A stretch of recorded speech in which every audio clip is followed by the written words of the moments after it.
Captain James Miller floated peacefully in the observation module of the International Space Station, his eyes fixed on the endless sea of stars before him. After 6 months in space, the view still took his breath away.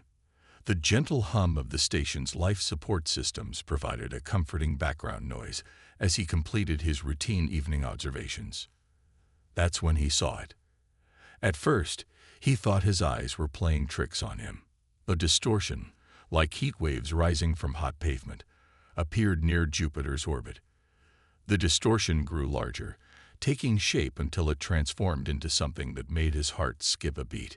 "Houston, ISS, we have an anomaly," Miller reported, his voice steady despite his racing heart.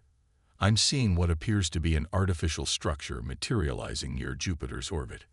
The radio crackled with static before Houston responded. "ISS, please clarify. Did you say artificial structure?" Miller grabbed his camera and started documenting. Through the powerful lens, he could see it clearly now.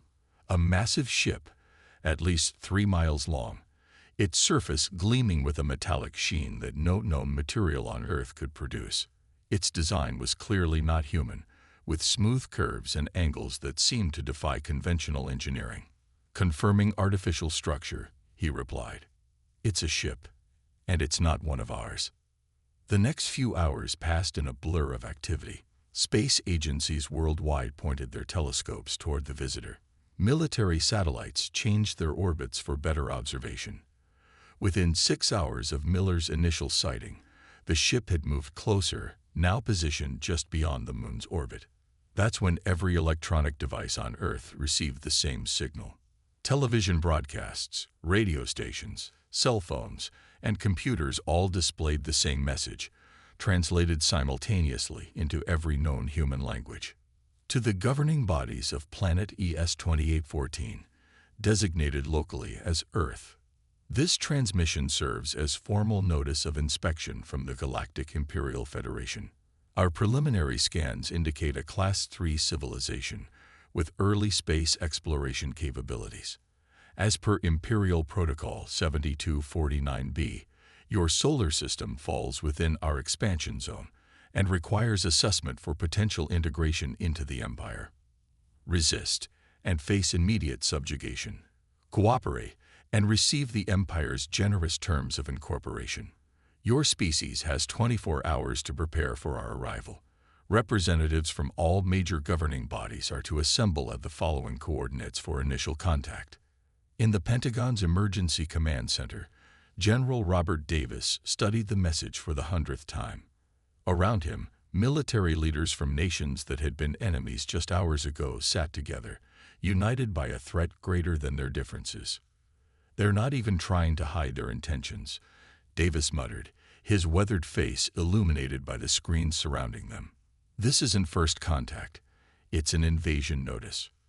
"The Chinese government agrees," said General Lai, speaking through an interpreter. "Our analysis suggests their technology is at least several centuries ahead of ours." Russian General Petrov leaned forward. "Then we have no chance of fighting them." A smile crossed Davis's face. "On the contrary, they've already made their first mistake." When the others looked at him questioningly, he continued, "They've shown us exactly what they think of us. Primitive, easy to conquer, not worth taking seriously. And in all of history, underestimating humanity has never ended well for anyone." As the generals discussed strategy, Captain Miller continued his observation from the ISS. He watched as smaller ships emerged from the massive vessel, probably scout ships preparing for the announced inspection. In his 20 years of military service before joining NASA, he'd learned that the most dangerous moments weren't when facing a superior force. They were when that force was absolutely certain of its victory. The Empire's message had been clear: cooperate or be subjugated. But they had failed to consider a third option: that humanity might not just resist, but win. As the Earth below him continued its eternal rotation, Miller thought about human history.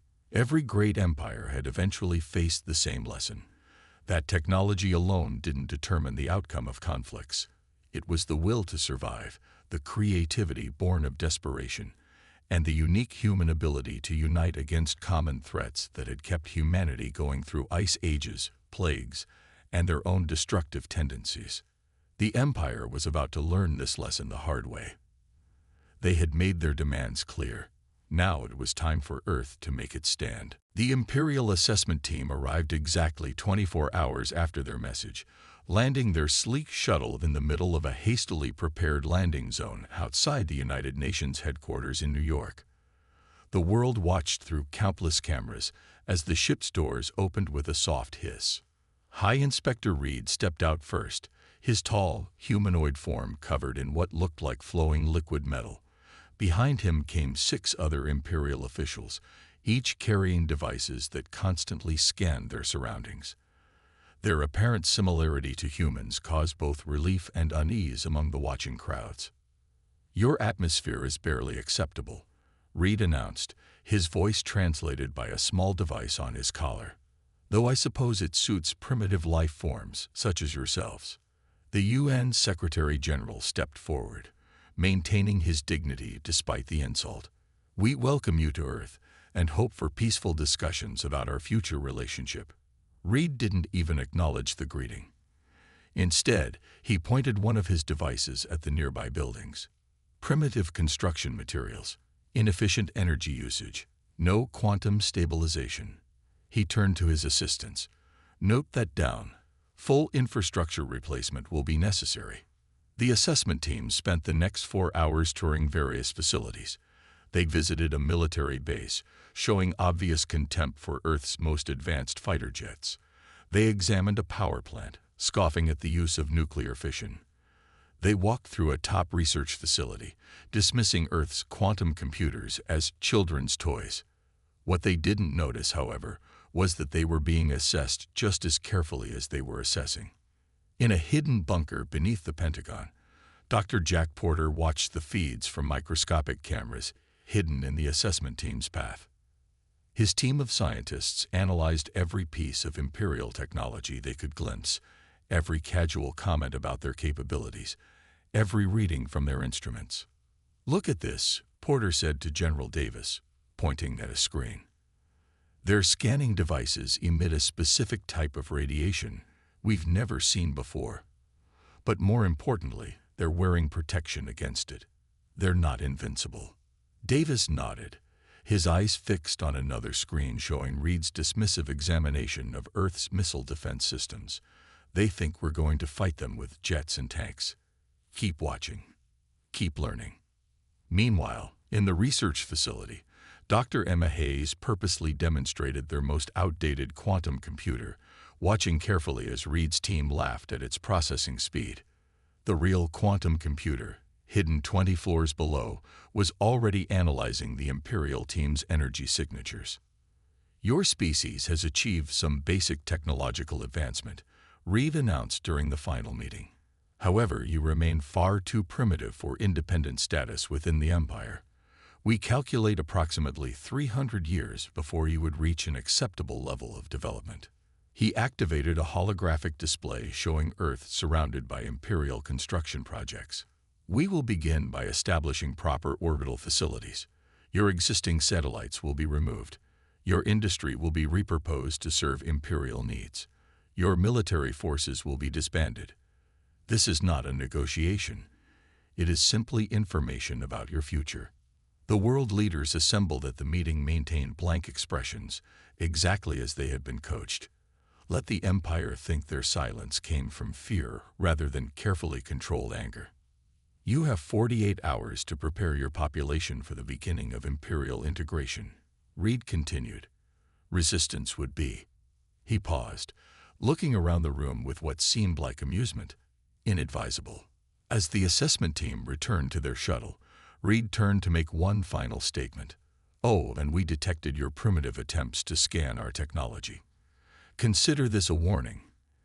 Any further such attempts will be considered hostile actions and dealt with accordingly." The shuttle took off, leaving behind a stunned silence, or at least that's what it looked like to them. In reality, the moment the shuttle cleared Earth's atmosphere, hidden facilities around the world burst into action. Scientists rushed to compile their findings. Military leaders gathered to refine their plans. And deep beneath the ground, Project Guardian's quantum processors began adapting their systems based on everything they had learned. The Empire thought they had seen a primitive civilization, cowed by superior technology. What they had actually seen was humanity at its most dangerous, quiet, watchful, and preparing to fight back. Dr. Porter looked at the data streaming across his screens and smiled. "They think they know what we're capable of," he said to no one in particular. "They're about to learn how wrong they are." Dr. Anna Thompson sat in her dimly lit office, surrounded by historical texts and digital displays. As a military historian, she had spent years studying how empires rose and fell. Now, watching recordings of the Imperial Assessment Team, she saw patterns that made her blood run cold. "Play that section again," she told her computer, leaning forward as High Inspector Reed's casual comments about other worlds filled the screen. Planet TR-500 and 91 resisted integration. Their orbital defense grid lasted approximately 3 minutes against Imperial forces, Reed had said while examining Earth's satellite network. Planet KD-847 accepted our terms immediately. They now serve as a productive mining colony. Thompson's fingers flew across her keyboard, noting each casual mention of conquered worlds. The Empire didn't even try to hide their previous conquests. They were proud of them. Just like every empire she had studied throughout human history, they had grown overconfident. In Washington, D.C., military leaders gathered in a secure underground facility. General Davis stood before a massive screen showing the Imperial fleet's positions near Jupiter. "They're following a pattern," he said, pointing to the display. Dr. Thompson's analysis confirms it. "They've done this hundreds of times before." "And that's bad news?" asked Admiral Wilson, studying the fleet movements. "No," Davis smiled. "That's exactly what we need. They're not adapting their strategy. They're using the same playbook they've used everywhere else. And now we know what page they're on." Meanwhile, at a secret facility in the Rocky Mountains, Commander Mark Rogers watched as his team tested new defensive systems. They had learned more from the Empire's brief visit than the aliens realized. Every scan they had made of Earth had been detected, analyzed, and used to improve humanity's defenses. "Their energy weapons operate on a frequency we never considered," Rogers explained to his team. "But now that we know how they work, we can prepare for them. They think we're blind and deaf. Let's keep them thinking that." Across the globe, other preparations continued. In underground bunkers, scientists worked to adapt Earth's technology based on what they had learned. Military forces trained in new tactics designed specifically to counter Imperial strategies. But most importantly, they maintained a facade of submission and fear. Dr. Thompson's voice crackled over the secure communication channel during the next global defense meeting. Every empire they conquered followed the same pattern: initial assessment, show of force, and then rapid subjugation. But they've never faced Earth before.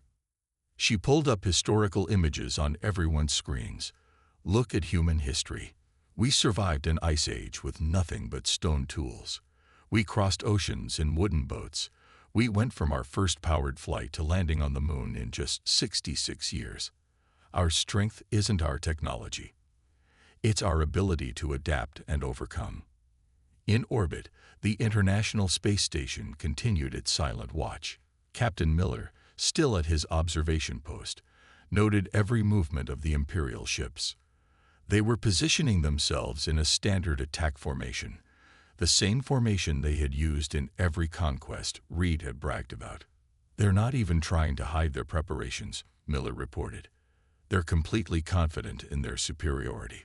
Back in her office, Dr. Thompson found exactly what she had been looking for: Reed's casual mention of the Empire's last defeat. It had happened over 3,000 years ago, against a species that had seemed primitive but had surprised them with unexpected resistance. The Empire had eventually won, but the cost had been enormous. "That's their weakness," she announced to the Emergency Council. They learned the wrong lesson from their last real defeat. Instead of learning to be cautious, they just made sure to crush resistance immediately. They don't expect us to have any real defenses. They don't expect us to understand their technology. And most importantly, they don't expect us to be ready. The council members looked at the evidence she had gathered. Every conquest the Empire had mentioned followed the exact same pattern. They had turned their military strategy into a routine, never bothering to adapt because they had never needed to. "We have less than 24 hours before their deadline," General Davis announced. "They expect us to either surrender or try to fight them conventionally. Instead, we're going to show them something they've never seen before: humanity fighting for its survival." As the sun set around the world, humanity prepared in silence. The Empire thought they had seen Earth's defenses. They were wrong. They thought they knew what humans were capable of. They were wrong about that too. They were about to learn that the most dangerous thing in the universe isn't superior technology. It's a species that has spent its entire existence learning how to survive against the odds. Deep beneath the Rocky Mountains, Commander Thomas Walker stood in the heart of Project Guardian. The massive underground facility hummed with energy as thousands of scientists and engineers worked on humanity's greatest secret. "Status report," Walker called out to his team, his voice echoing across the vast chamber. Dr. Helen Roberts, the lead scientist, brought up a holographic display. "The Empire thinks they detected all our scanning attempts during their visit. They have no idea about our passive systems." She pointed to the data streaming across the screen. Every word they spoke, every step they took, every piece of technology they brought. "We gathered data from all of it." The chamber itself was a testament to humanity's hidden capabilities. 30 years ago, a crashed alien scout ship had been discovered in the Arctic. Instead of announcing it to the world, a secret coalition of nations had worked together to study and reverse engineer its technology. Project Guardian was the result. "Show me the defense grid," Walker ordered. A hologram shifted, displaying Earth surrounded by thousands of tiny dots. To the Empire's scans, they appeared to be simple satellites or space debris. In reality, each one contained technology that combined alien principles with human ingenuity. "The Empire's weapons rely on quantum-based energy signatures," Dr. Roberts explained. "Their technology is far advanced, but it follows predictable patterns. Our defense grid isn't designed to match their power. It's designed to turn it against them." In another section of the facility, technicians worked on what looked like ordinary communications satellites. These were the products of Project Guardian's most brilliant innovation. Technology that appeared primitive to Imperial scans, but contained hidden capabilities. "They expect us to fight with missiles and fighter jets," Walker said, watching the preparations. "They have no idea that we've been preparing for something like this for decades." The project had started small, studying the alien wreckage, learning its secrets. But what made it truly powerful was how humanity had approached the technology. Instead of trying to copy it exactly, they had combined its principles with human creativity and resourcefulness. A young engineer rushed up to Commander Walker. "Sir, we've finished analyzing the Empire's scan patterns. They're looking for energy signatures that match their technology level. Our hybrid systems are invisible to them." Walker nodded, remembering the Empire's dismissive attitude during their inspection. Their arrogance had worked in Earth's favor. They had scanned for advanced power sources, sophisticated weapons, and quantum computers. They had found what they expected to find: a primitive civilization with basic technology. "What they don't understand," Dr. Roberts said, bringing up another display, "is that sometimes the simplest solutions are the most effective. Our defense grid doesn't try to overpower their weapons. It redirects their energy. Their own attacks will become their weakness." The facility's quantum processors, hidden behind layers of seemingly primitive technology, continued their work. They were different from Imperial computers, a unique blend of alien principles and human innovation. While less powerful than Imperial systems, they were far more flexible and creative in their problem-solving. "Time check," Walker called out. 18 hours until their deadline. Someone responded. Walker looked at the main screen showing the Imperial fleet near Jupiter. The massive ships waited there, confident in their overwhelming superiority. They had no idea they were being watched not just by Earth's visible satellites, but by thousands of hidden sensors scattered throughout the solar system. Begin final system checks, he ordered. I want every part of the defense grid tested and ready. We only get one chance at this. As his team rushed to comply, Walker thought about humanity's history. Time and again, humans had faced seemingly impossible odds. Time and again, they had survived through innovation, determination, and the ability to think differently than their opponents expected. Dr. Roberts, he called out, show me the predicted reaction when they hit our first line of defense. The hologram displayed a simulation of an Imperial energy weapon striking what appeared to be a primitive satellite. Instead of destroying it, the energy was caught, redirected, and sent back in a way the Imperial ship's shields weren't designed to handle. Beautiful, Walker whispered. They think they're dealing with a primitive species taking its first steps into space. Instead, they're about to face humanity doing what it does best, surviving against all odds. Around him, Project Guardian continued its preparations. In less than 18 hours, the Empire would learn that sometimes the most dangerous technology isn't the most advanced. It's the kind they don't even recognize as a threat. High Inspector Reed stood before the Imperial Council's holographic projection in his command ship. The massive vessel hung in space near Jupiter, its shadow casting a tiny dark spot on the giant planet's swirling surface.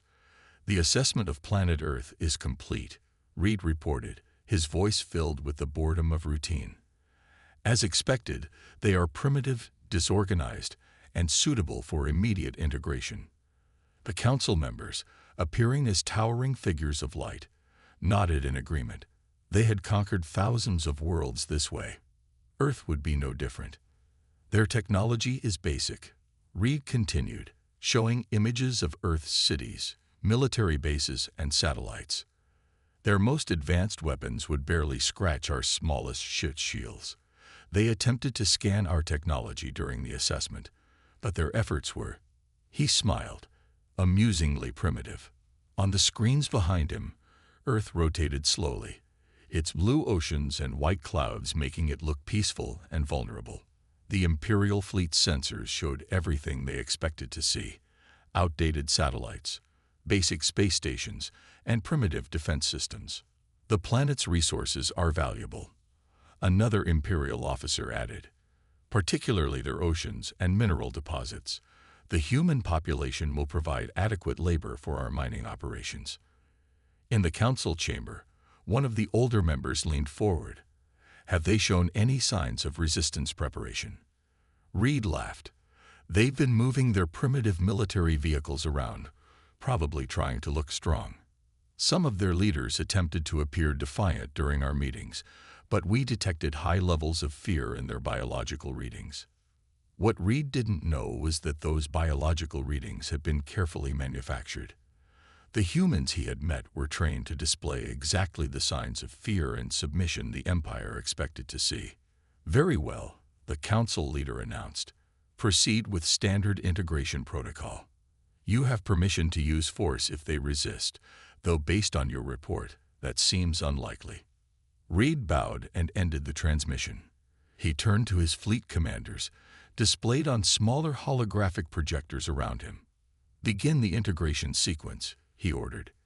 Position all ships in standard attack formation. Prepare the announcement of their surrender terms. The Imperial ships moved with practiced precision, taking up positions that had worked perfectly in hundreds of previous conquests. Their massive weapons powered up, ready to demonstrate their overwhelming force if needed. Reed composed the message himself, not even bothering to customize it much from the standard template. To the inhabitants of Earth, the Imperial Council has completed its assessment of your world. You are hereby ordered to surrender all military and governmental control to Imperial authorities within 48 hours. Resistance will result in immediate military action. Your surrender terms are as follows. 1. Immediate dissolution of all military forces. 2. Transfer of all resource management to Imperial control. 3. Integration of your population into the Imperial labor system. 4. Acceptance of Imperial governors in all major regions. Compliance will result in your survival. Resistance will result in your destruction. You have 48 hours to respond. The message was broadcast simultaneously to every electronic device on Earth, translated into all human languages. Reed watched the transmission with satisfaction, expecting the same response he had seen countless times before: panic, chaos, and quick surrender. In the command center of his flagship, Reed studied the human responses. Their military forces were moving, but in predictable patterns. Their leaders were gathering for emergency meetings. Their media was reporting the message with obvious fear. "Sir," one of his officers called out, "we're detecting increased activity in their orbital satellites." "Let them try to fight with their toys," Reed replied. "Standard procedure. Any satellite that shows signs of weapon activation is to be destroyed immediately." The Imperial fleet hung in space, their massive ships casting long shadows on Earth's moon. They had positioned themselves perfectly to target every major military installation, government center, and population hub on the planet. 48 hours, Reed announced to his crew. "Though I doubt they'll take that long to surrender. Begin charging our main weapons. Let's show them what they're facing if they consider resistance."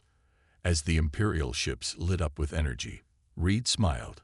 This would be another routine conquest, another primitive world added to the Empire's collection. He had no idea that he was about to learn the most important lesson of his career: never mistake preparation for submission, and never assume that primitive technology means primitive thinking. With 12 hours remaining until the Empire's deadline, the United Earth Council gathered in their underground chamber. The room was silent except for the soft hum of computers and the quiet breathing of the world's leaders. Dr. Marcus Peters stood at the central podium. As Earth's leading expert in interspecies communication, he had spent the last 2 days preparing humanity's response. Behind him, massive screens showed the Imperial fleet, still positioned in their perfect attack formation. "They expect us to either surrender or try to fight conventionally," Peters said, his voice calm and measured. "Instead, we're going to do something they've never seen before. We're going to warn them." General Davis raised an eyebrow. "Warn them? They have enough firepower to glass half the planet." "Yes," Peters nodded, "and that's exactly why this will work. They're so confident in their power that a warning from us will seem absurd. They won't be able to resist the chance to prove their superiority." Commander Walker's face appeared on one of the screens, broadcasting from Project Guardian's control center. "The defense grid is ready. Every satellite they can see is exactly where they expect it to be. Every weapon they can detect is pointed exactly where they think it should be." "And the real grid?" Davis asked. "Invisible to their scans," Walker confirmed, "just waiting for them to make their move." Peters looked around the room at the assembled leaders. For the first time in human history, every nation on Earth is working together. Not because we suddenly trust each other, but because we understand something the Empire doesn't. Humans are at their most dangerous when they have no choice but to fight. The Council voted unanimously. It was time to send humanity's response. In his command ship, High Inspector Reed was enjoying a meal when the message arrived. He almost ignored it, expecting another plea for mercy or attempt at negotiation. Instead, what he heard made him sit up straight. Dr. Peters' voice, transmitted in perfect Imperial standard, filled every ship in the fleet. "To the Imperial fleet, we have received your terms. Before you proceed, we are obligated to provide you with information about Earth and humanity. We are not like the other worlds you have conquered. We have spent our entire history fighting. Against nature, against each other, and against extinction itself. We survived an ice age with sticks and stones. We crossed vast oceans in wooden boats. We reached our moon using computers less powerful than your food dispensers. But most importantly, we have spent our entire existence preparing for this moment. Every war we fought taught us how to be stronger. Every disaster we survived taught us how to adapt. Every challenge we faced taught us how to overcome the impossible. This is not a plea for mercy. This is not a negotiation. This is your only warning. Leave now. Return to your empire and tell them that Earth is not to be conquered. You have 1 hour to begin your withdrawal. After that, we will demonstrate why humanity has survived everything our world and our own nature have thrown at us. The choice is yours. But remember, you won't be fighting our technology. You'll be fighting humanity's will to survive. And that has never been defeated. In the Imperial flagship, Reed played the message again, his face showing a mix of amusement and disbelief. Around him, his officers laughed. They actually think they can threaten us, one said, checking the weapon systems. How primitive do you have to be to not understand your own helplessness? Reed opened a channel to all ships. It seems the humans want to learn their lesson the hard way. Move to attack positions. Let's show them what happens to species that don't know their place. Back in the council chamber, Peters watched the Imperial fleet begin to move. He turned to the assembled leaders. Message received and dismissed, exactly as expected. General Davis nodded to Commander Walker's screen. Initiate Project Guardian. Let's show them what humanity does best. As the Imperial ships moved into their final attack positions, humanity prepared to teach them why Earth had never been successfully invaded. The Empire was about to learn that the most dangerous weapon in the universe isn't advanced technology. It's a species fighting for its survival. They had been warned. What happened next would be their own choice. The Imperial fleet moved into its final attack position, their massive ships blocking out the stars as they prepared to teach Earth its final lesson. High Inspector Reed stood proudly on his command bridge, watching as his weapons powered up to their maximum capacity. Begin the attack, he ordered. Target their primitive defense satellites first. The first wave of Imperial energy weapons lit up space, beautiful beams of destruction heading straight for Earth's supposedly primitive satellites. Reed allowed himself a small smile, expecting to see them vaporize instantly. The smile vanished as he watched what happened next. Instead of exploding, the satellites seemed to absorb the energy beams. For a moment, everything was quiet. Then the impossible happened. The energy cycled back, transformed and amplified, striking the Imperial ships with their own power. Impossible. Reed shouted as warning alarms blared across his ship. Their technology is primitive. We scanned everything. Commander Walker stood in Project Guardian's control center, watching the battle unfold. That's the thing about humans, he said to his team. We're really good at hiding our strengths until we need them. The Empire's perfect formation began to break apart as more of their weapons were turned against them. Each shot they fired was caught in the web of quantum-enhanced satellites, redirected and sent back in ways their shields had never been designed to handle. Second wave, Walker ordered. Show them what else we learned from their visit. Across the solar system, hidden platforms activated. Using principles reverse-engineered from the crashed alien ship and combined with human innovation, they began disrupting the quantum communications the Imperial fleet relied on. Reed watched in horror as his ships lost contact with each other. Their sophisticated coordination systems, the pride of Imperial technology, were being jammed by signals that shouldn't even exist on such a primitive world. How? He demanded. How are they doing this? The answer came from Dr. Roberts, speaking on all Imperial frequencies. We learned from everything life ever threw at us, including that scout ship that crashed in our Arctic 30 years ago. You thought you were the first aliens to find us. We've been preparing for this moment for decades. The Imperial ships tried to regroup, to fall back on their standard tactics. But Project Guardian had been designed specifically to counter those tactics. Every predictable move they made was met with an unexpected response. In the United Earth Council chamber, the world's leaders watched as humanity proved why it should never be underestimated. The Empire's superior technology meant nothing against human ingenuity and determination. Target their flagship. General Davis ordered. Let's end this. The defense grid focused its power on Reed's ship. The Imperial shields, already strained from having their own energy turned against them, couldn't handle the combined assault. The mighty vessel began to break apart. Fall back. Reed screamed to his fleet. Full retreat. Return to Imperial space. The surviving Imperial ships fled, their perfect formation forgotten, their superior technology proven useless against humanity's unexpected defenses. As they vanished into hyperspace, they carried with them a message that would shake the Empire to its core. Earth was not to be conquered. In orbit, Captain Miller watched from the International Space Station as the last Imperial ship disappeared. "Look at that," he said to his crew. "Humanity just sent an Empire running." Walker stood in Project Guardian's control center, surrounded by celebrating scientists and soldiers. "We didn't beat them with superior technology," he said.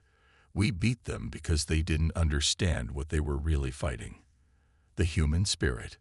Dr. Peters addressed the United Earth Council one final time. "For the first time in our history, every nation worked together. We faced an empire that could have destroyed us, and we showed them why humanity has survived everything our world has ever thrown at us." General Davis looked at the battle damage reports. "Minimal losses, maximum impact. Send a message to the Imperial Council," he ordered.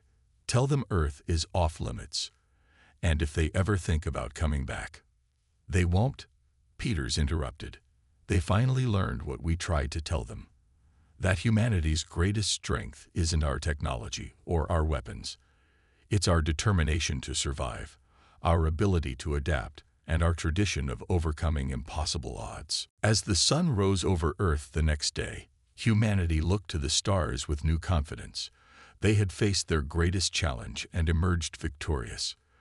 The Galactic Empire had set its sights on Earth, received one warning, and learned why some worlds are better left unconquered.